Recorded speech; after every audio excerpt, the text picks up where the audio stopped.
I'm Jack Kennedy, and they hit a lot harder in my opinion too. What is up, everybody? My name is Keelan McNamara, and everyone's got a plan until they get hit with my views. I am Hunter Boss. He just wanted to go to the distance by the looks of it, but he couldn't even do that. And this is the MMA Island Podcast.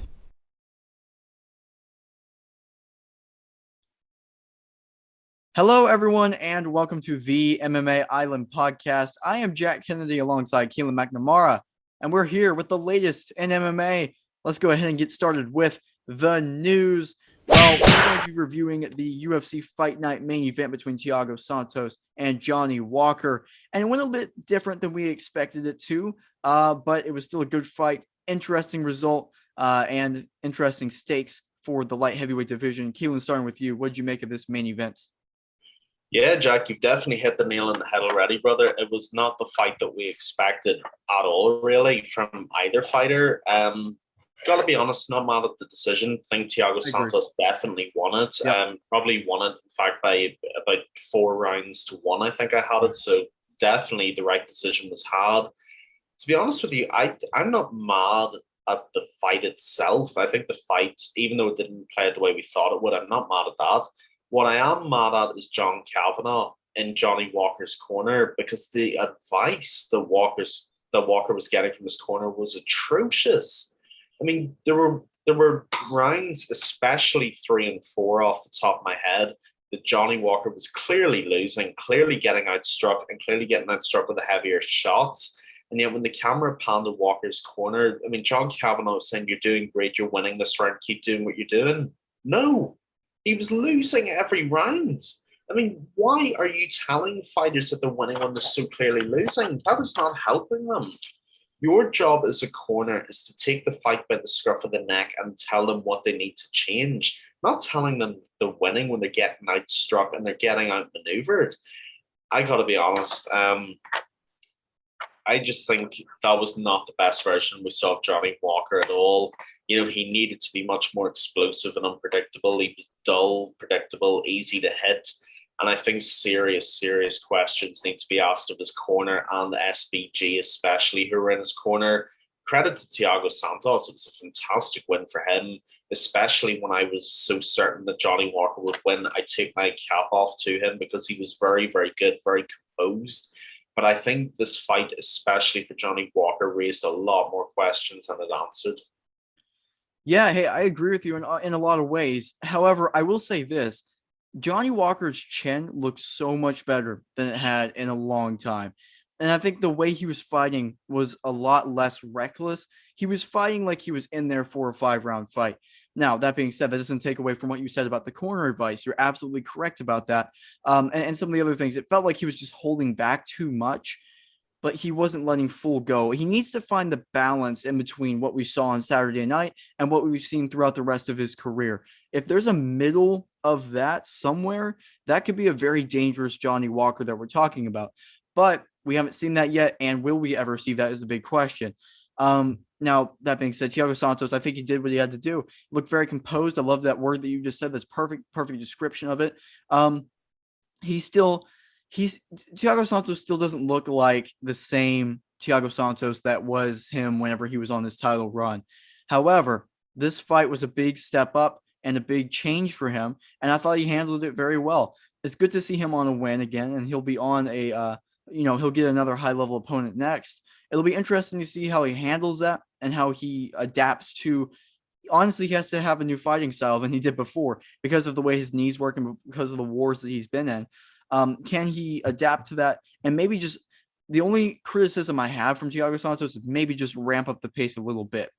If he ramps it up and starts working his stuff, if he's throwing a jab, setting stuff up rather than kind of sitting and waiting a little bit, then we could have a dangerous Thiago Santos again. That being said, not to take away from his performance, I agree with you. I had 4 rounds to 1 for Thiago Santos. Some people had 3 rounds to 2. There was some people saying that Johnny Walker won, but I don't see it. And I know Hunter's not with us today, and so we don't have to catch anything from him for picking Johnny Walker, but I wouldn't assume he scored the fight for Johnny Walker either. But yeah, I mean, overall, it was just a very technical main event, not the madness that we thought it was going to be, but a good fight, a very solid fight. And it's one that we look back on, not necessarily for the fight itself, but for the implications it will have for the rest of the division at 205. And honestly, I I was more. I'm looking for the right word here. I like Thiago Santos's performance, but I don't think it's enough in the long run. As for Johnny Walker, what we said earlier, corner advice, we don't know why, and it did not. That's not going to get him where he needs to be in the long run. And for Johnny Walker, also just finding that balance between being himself and being just way too hesitant and not doing enough. And that's where he needs to be. If he finds that balance, Johnny Walker could be very dangerous. As for right now, I see these guys, honestly, I think this is a perfect matchup. I think they're about the same, honestly, skill level wise. And as for the rankings, I don't really see them challenging anyone too far above them, but we'll see in the coming times. And hey, maybe they'll get better. Yeah, like I'm not going to cover Thiago Santos all that much because I think you've covered him very well and very extensively. I think everything you said was damn near perfect.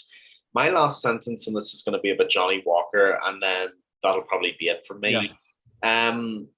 I think Johnny Walker is a bit like the Kevin Holland of 205, in that his recklessness was his greatest strength, but it was also his greatest weakness because his opponents couldn't see what was coming. But the second they did, he was always in trouble and he could always be knocked out. I love your point in that he has to find that in between because I think that's very true. And what we saw from, I know this wasn't the original topic, but what we saw from Johnny Walker, we saw from Kevin Holland in the brief fight against Kyle Dawkins, and that he was too conservative. He's gone the other way from being too reckless. And he's almost losing the very thing that made him a big name and a big threat in the first place. So if he's able to dial it in and find that perfect in between, then he could still realize his dream of winning the title at light heavyweight. He's more than gifted and talented enough, but he needs to find that in between. I think Thiago Santos is getting closer to finding the in between. He kind of has an excuse for being hesitant 100%. because both of his knees were ruined by John Jones. But if Johnny Walker could follow the Thiago Santos path up to now and expand on that, we could see a very, very dangerous fighter. Oh, yeah. Hey, I really like, he's got so much career left in him. He's had a very young career up to this point. He's a young fighter. Johnny Walker has all the time in the world to develop and get to peak Johnny Walker, which hopefully we will see from him. So great topic there. Let's get into the best of the best. And we have an interesting topic here. Who is right now currently the best bantamweight fighter in the UFC? Obviously, it's probably going to be between three people, or maybe four, depending on who you're talking about. But Keelan, who's the best 135er right now? Man, this is such a tough question because I think the three that we're talking about, we know the three we're talking about. And the three we're talking about, you could justifiably pick any one of them over the other. Aljamain Sterling, for all the hatred and for all the trolling he gets, is the legitimate 135-pound champion.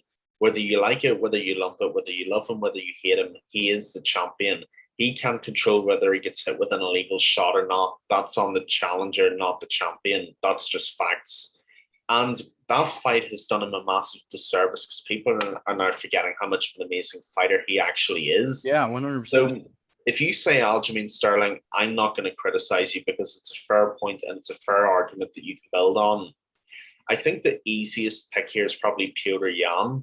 And the reason Petr Yan's the easiest pick is because we haven't seen that very many people, if any, challenge Petr Yan. The closest we've seen is with the absolute greatest of respect and aging Jose Aldo, and he still got violently crushed at the end of that fight without taking much damage in return. So Petr Yan is easily the best argument to make and the easiest argument to make. The argument I still think that I would make, and this isn't because I drafted him and this isn't out of blind loyalty. We knew this was coming. All right. I think I'd still make the argument that it was Corey Sandhagen. And I just think there's so much untapped potential for Sandhagen. And he only has one or two holes in his game that needs fixed. And then I think he's unbeatable. Like I said, I still have him winning the TJ Dillashaw fight. I think he won that.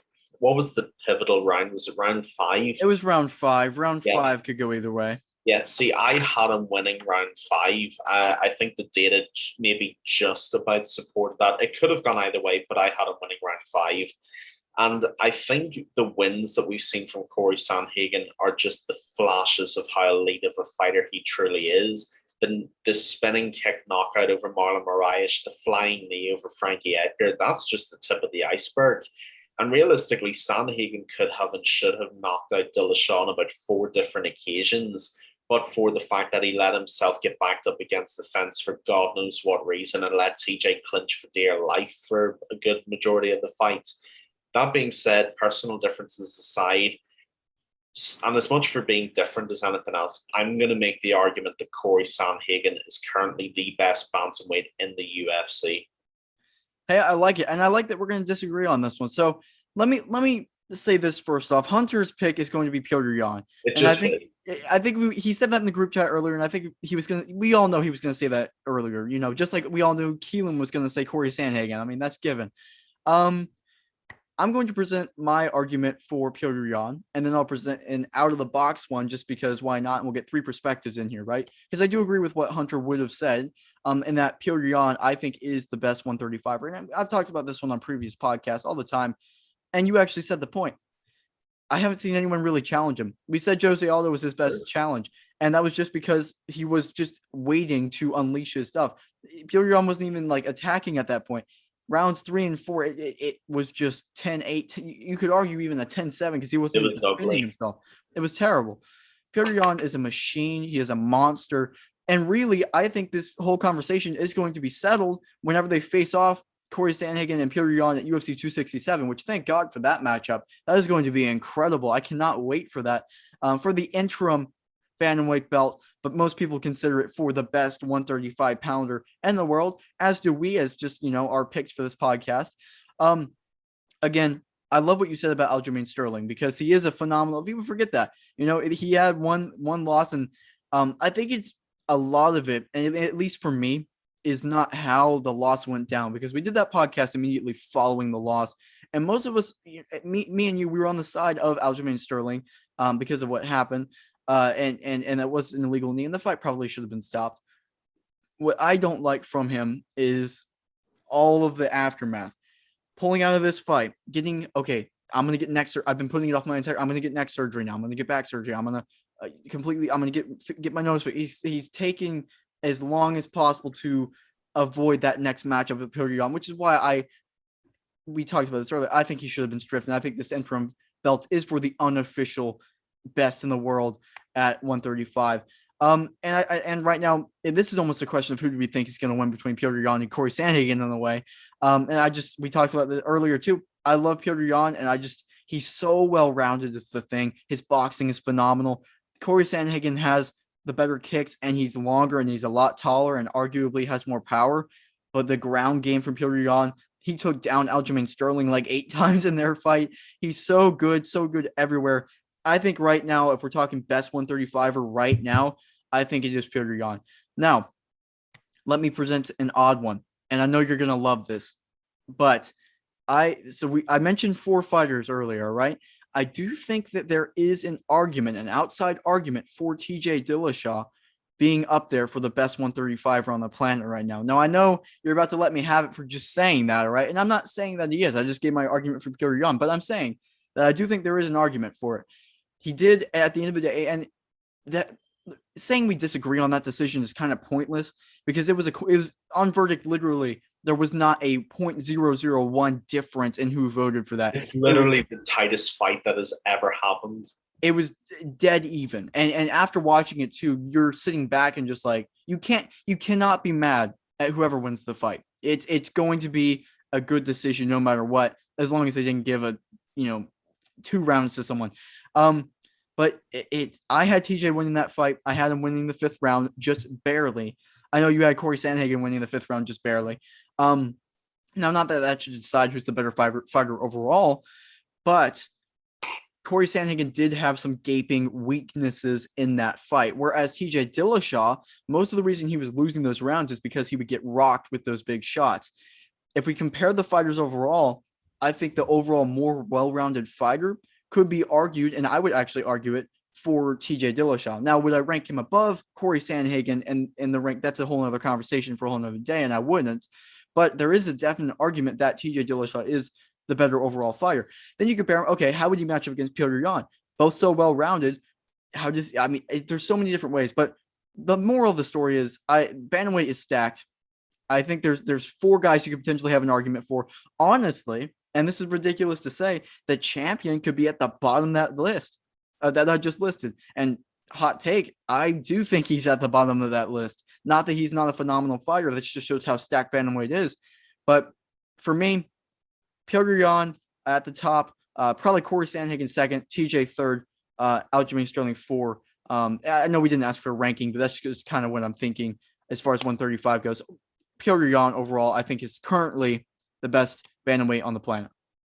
Yeah, look, I can't argue your reasoning for Petr Yan because there's literally no evidence for me to use to argue it. It just hasn't happened. We have to see the fight. That's the thing. We just have to see the fight. Look, if Petr Yan beats Corey Sandhagen, I have no problem whatsoever. I'm not going to die on the Corey Sandhagen hill if he loses. Because if Petr Yan can beat Sandhagen, he can beat any 135er on the planet. And there is no argument to that. I just think when we consider the physical attributes as well as the skill, I think you're looking at by far the toughest puzzle Petr Yan has had to solve yet. 100%. And I don't think it's an argument. Yeah. And I think I understand it was a different game plan for a different fighter, but if Petr Yan comes out with his hands up solely against Corey Sandhagen, he's going to get hurt badly by the shots that land.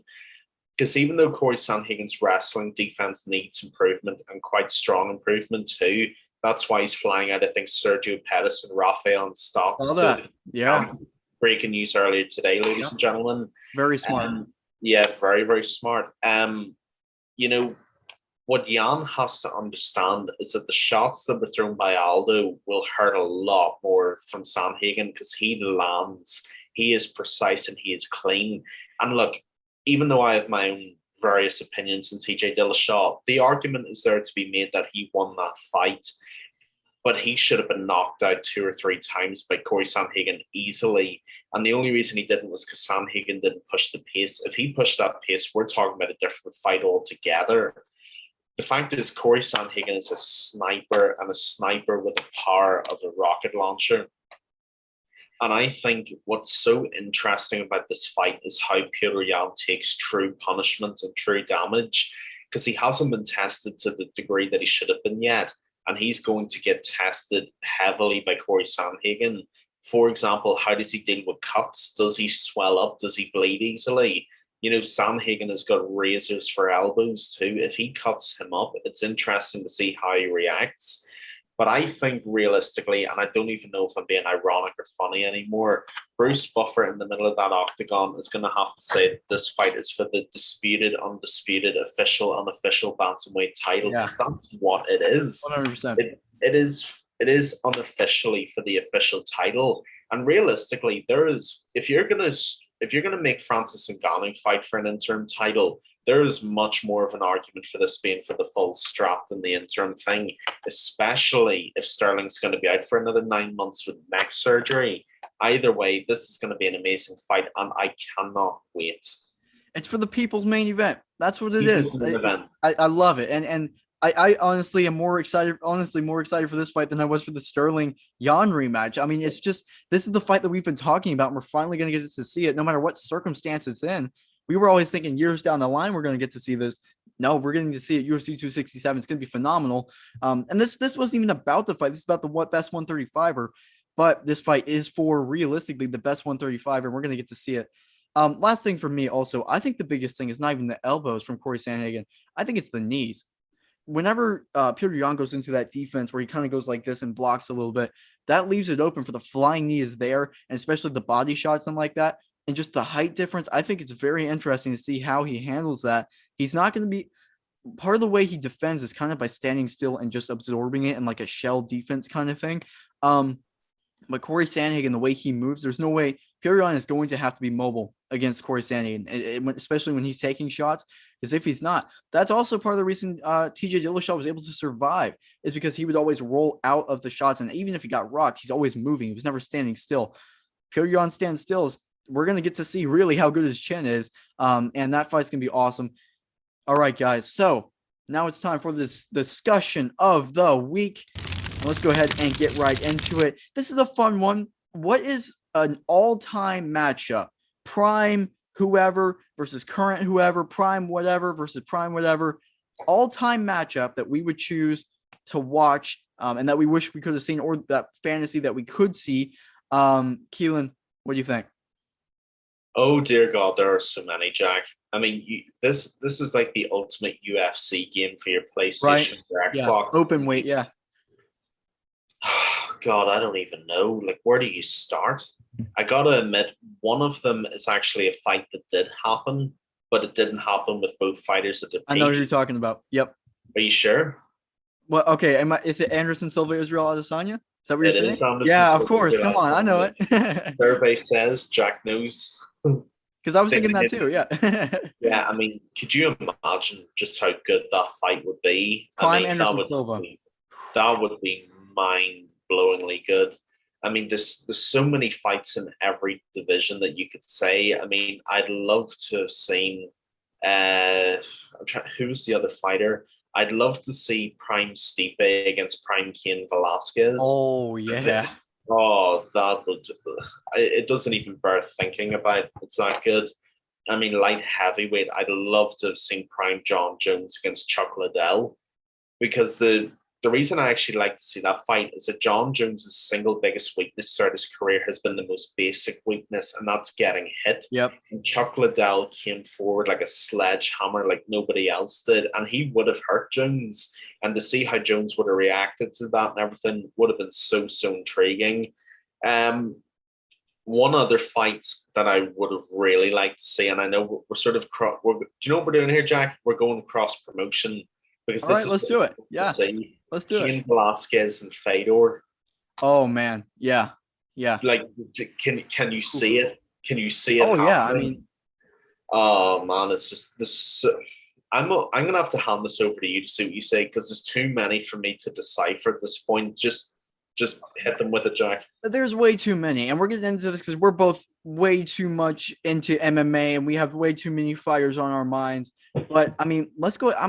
I'm already thinking, and Hunter technically said this in the group chat, but I had this on my paper before he said it, and it's Chuck Liddell versus Yuri Prochazka, because that fight, we were just talking about how wild Chuck Liddell is, and also Chuck Liddell's a legend. Everybody knows Chuck Liddell. He's one of the OG. He was the best. He was the guy that made the UFC first step into what it was, into what it is now.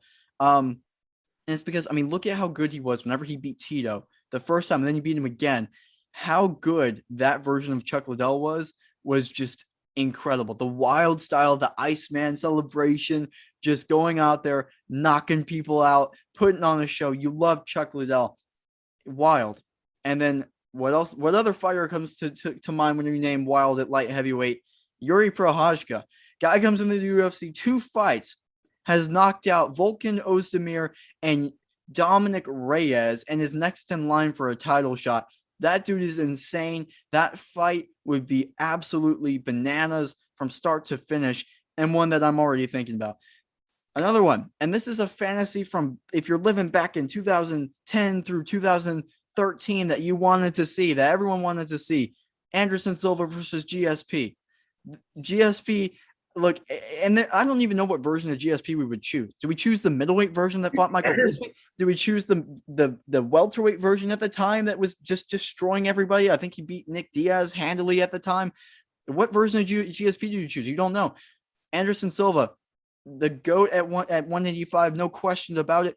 Keelan, your GOAT, and I absolutely love that. Number 2 on my list, right behind GSP. That is truly the fight of the greatest of all time in the UFC, and that would have just been absolutely bananas.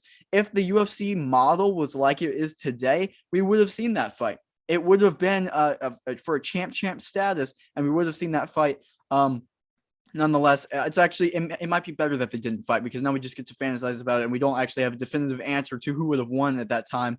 But yeah, that fight would have been amazing. And one more I'm going to throw out, and I love going back in time with these. I'm going to say honestly, Anderson Silva versus John Jones. If we're talking about, I thought It depends on what version of John Jones we're talking about. If we're talking about the John Jones that absolutely, after like Lyoto Machida, and then we have Anderson Silva at his peak, that I would probably lean towards John Jones on in that favor. You have the size, and Anderson Silva will most likely be going up. But if we're talking about the John Jones that maybe is just becoming champion and is not quite formed yet, and then you have Anderson Silva that's at his peak, they go fight at light heavyweight. I mean, that fight's bananas, and it would be absolutely incredible. It's size difference, a big one with that one, but that's another one that everyone's talking about, and that's a fight that actually almost happened at the time too. I love the Cain Velasquez. No one talks about Cain Velasquez enough. Him at heavyweight, exactly. Look, Stipe's the GOAT at heavyweight. He proved that, and we got to love it. But second behind him all time is Cain Velasquez. There's no question. Well, maybe Daniel Cormier. I would say Daniel Cormier, and then you have Cain Velasquez right there. The guy was unbeatable at his time. The trilogy, the OG trilogy at heavyweight was Cain Velasquez versus Junior Dos Santos. I mean, if you go back in time, here's another fun one. I know I'm going to toss it back to you in a second. Mark Hunt versus Tai Tuivasa. You got two guys that will just go out there. You got the Shuian one, and you got Mark Hunt, two guys from the same area of the world going at it, same kind of fighting style, two absolute hands. And that fight that's just a random one because there's so many matchups we're talking about. I'll throw it back to you because, how do you can't even process this. This is just a fun one. We're naming like 15 different fights right here after another one because it's just so good. Oh man, I'm going to throw out a few more just because I think if I keep going, I'm going to just explode. Yeah. BJ Penn, Khabib Nurmagomedov. Oh man. Okay. The original BMF, the man who would literally fight anyone, and I think he fought at heavyweight at one point in Japan. He did, yeah. Just to fight anybody that he could. That would have been an insane matchup. GSP Khabib. Realistically, I said this in our GOAT discussion. The only black mark I have against Khabib's record and his legacy is that he should have fought at 170 because he's a natural 170 all day and all night. Could you imagine prime GSP against Khabib? Just insane. I'm going to throw another one out there, and this is another guy who does not get talked about enough. Mirko Cro Cop. Oh. And who are we putting him up against, Jack? Francis Ngannou. Oh my goodness. Whoa. All right. And King Kong. Look, take my money right now. Left leg. What was it? Left leg hospital, leg. It's right. Yeah, it's right leg hospital, left leg cemetery is the go. Yeah. Could you imagine that against Francis Ngannou? Oh, dude, I think they'd break the octagon. I think they would. And here's another one for you. Technically, he fought a light heavyweight, but I'm going to move him up to heavyweight just to make it fit. Yeah. Pride Rampage Jackson against Derek Lewis. Oh my goodness. He did fight at heavyweight in Pride too. He fought at light heavyweight in the UFC, but he fought at heavyweight in Pride. Yeah. Yeah. Man, that would just be insane. And then, if this was my dream all time, 8-fight card, you got a Randy Couture on there as well. Yep. Randy Couture. And if we're going to put him up against someone from today, who do we even put him up with? Just put him up with anybody. Yeah, honestly, I mean, think about Couture versus if you did Cain Velasquez. We were talking about Cain Velasquez earlier. How amazing would that fight be? Too that would be incredible. Verdum would be awesome. Yeah. Yeah, I mean, I'll tell you what. Here's a couple of other fights that I've got. Yeah. Who was the other one? I had a rip. Oh yeah, 2015 McGregor against Max Holloway. Today, Max Holloway, the Calvin Kattar Max. Max Holloway, 2015 McGregor. I know. I was thinking, yeah. And this is another fight that should have happened, and it's a disgrace that it didn't. 2016 McGregor against Kevin Lee, Tony Ferguson. That should have happened, and it didn't. And it was an absolute disgrace that it didn't happen. That would have been just a killer fight. So, I mean, look, people, you can see where we're going with this. We could literally put anything together, and it would just be the best thing ever. Jack, hit them with what else you got. Look, I'm just saying, we're talking about all the fights right now. I mean, we're going way back. I love the BJ Penn shout. Let's talk about Demetrius Johnson versus. Okay, they fought before, and I would have loved to see this. Dominic Cruz after he beat Uriah Faber the second time versus Demetrius Johnson at the top of his title reign at 135. That would have been one of the best technical matchups you could ever see. They fought before, but they weren't developed into the absolute legends that they are today. Goats of their weight classes. That is a fight that I would have absolutely loved to see. I would have also loved to see prime Cody Garbrandt versus prime Dominic Cruz if they win at it, because we saw Cody Garbrandt got his number, but that was not.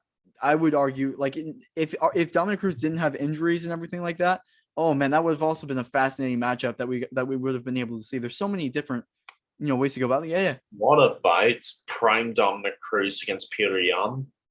I'm just saying, yeah, that's a fascinating one. That's absolutely fascinating. Dominic Cruz's nickname should have been the Code Breaker, not the Dominator, because Dominic Cruz could break down any fighting style in front of him. I think that would have been one of the best bantamweight fights ever. Arguably the highest IQ MMA has ever seen. Oh yeah, from Dominic Cruz. Just his game plan, his style was his own style. It was phenomenal. I'm trying to think of well, we've almost hit every single weight class. I mean, there's so many matchups, and we won't go any further, but you can just picture it. Think of any fighter. Hey, put it in the comments if you have any other fights that we missed out on, which of course we missed out on. Put them in the comments, and we'll like them. Look, name fighters, put them down there, match them up. Doesn't matter what the weight class is, just put it down there. Phenomenal podcast, Keelan. Thank you everyone so much for listening. As always, make sure to like and subscribe on YouTube. You can listen to us everywhere, literally everywhere, including iTunes and Spotify. Follow us on Instagram at MMA.island and check out our website, MMAisland.net. Thank you, everyone, again so much for listening. Great podcast, Keelan. Amazing podcast, Jack. Thank you. And people, leave your suggestions in the comments below. I might even respond to some.